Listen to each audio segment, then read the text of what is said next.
você que acompanha o canal mapastral.net, eu sou a Ana Rodrigues e agora o nosso assunto é previsões 2017, finalmente. Mas eu gostaria de fazer uma introdução antes da gente começar a falar sobre os signos propriamente, tá?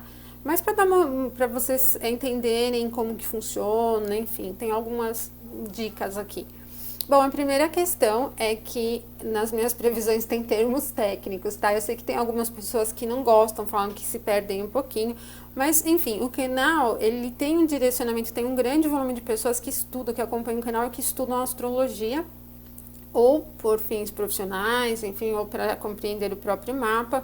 Então eu sempre uso termos técnicos, mas se você é novato na astrologia ou não tem conhecimento nenhum, não é isso que você está buscando, não tem problema, porque eu vou sempre pontuar qual é o tipo de influência no cotidiano, de uma maneira prática, que eles vão representar, tá? Então, isso é um dos pontos importantes.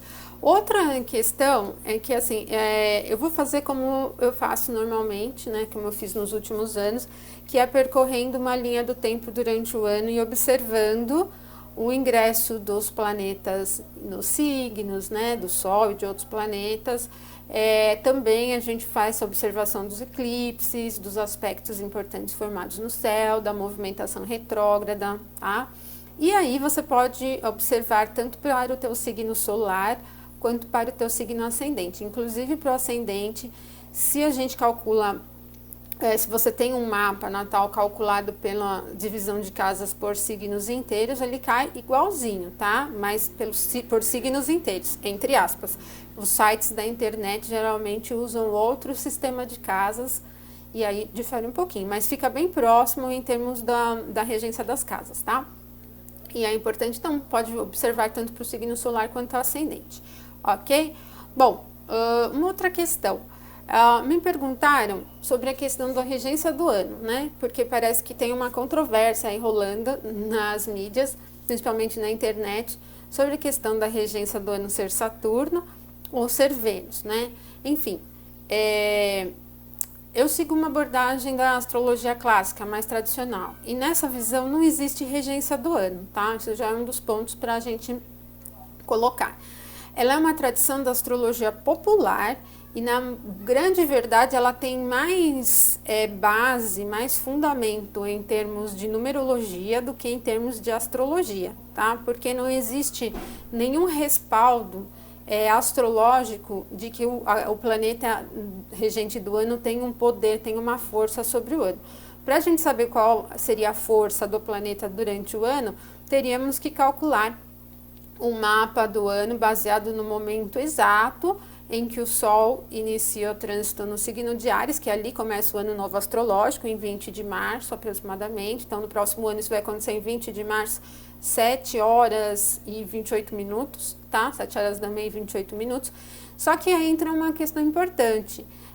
Quando a gente faz um cálculo de um mapa para um evento ou para uma pessoa, tem uma região que ser colocada ali, né? Ela tem que ser levada em consideração, porque a gente usa as coordenadas do local para levantamento do mapa, né? Para o cálculo do mapa. E então, aí teríamos um regente do ano de acordo com a região, certo? Tem mais fundamento astrológico, obviamente. A maneira como essa regência do ano popular é calculada é a seguinte: você pega simplesmente o ano, divide por 7, que são 7 os planetas tradicionais, incluindo os luminares, né? Então, você divide por 7 e o que sobra, né, o resto, ele é atribuído em termos de pontuação a um planeta, certo? Então, a gente tem nessa regência do ano a ordem caldaica, só que começando a partir do Sol, porque a ordem caldaica, ela é da movimentação do mais lento, planeta mais lento, para o planeta mais rápido. Então, começa com Saturno, Júpiter, o Marte, o Sol, Vênus, Mercúrio e Lua, tá? E aí, então, ela começa do Sol, parte para Vênus, parte depois para o Mercúrio, depois para a Lua, aí pega o Saturno, como se desse a volta, o Saturno, o Júpiter e o Marte, tá? Até chegar ali no Sol. Então, existe uma controvérsia, porque dividindo 2017 por 7, vai sobrar 1, né? E o 1 é atribuído a Vênus, certo? Só que como existe uma outra condição popular aí que atribui um ciclo de 36 anos para cada planeta, este seria o início de um ciclo de Saturno. Então, quando inicia o ciclo, o regente é o mesmo do ciclo. Enfim, como eu falei para vocês, essa é uma tradição popular. Eu não uso isso nem para abordagem mundana e nem para nenhuma análise de mapa pessoal. Não tem uma fundamentação astrológica, porque quando a gente fala da astrologia tem que levar em consideração o que? Os aspectos, a força do planeta em termos de dignidade, uma outra série de fatores. Existe a cronocracia, né, que é uma atribuição de ciclos de preponderância para cada um dos planetas, mas ela não é fixa para todos os planetas. Cada planeta tem um período, né, de evidência, de força maior. E com essa regência todos estariam condensados em 36 anos. Então, eu não uso, e também acredito que uma boa parte dos astrólogos clássicos tradicionais, eu nem me considero uma astróloga tradicional, mas eu não uso. Eu uso alguns elementos ainda da moderna, mas eu não uso essa atribuição. E então vai ficar muito a critério de vocês levarem isso em consideração ou não, tá?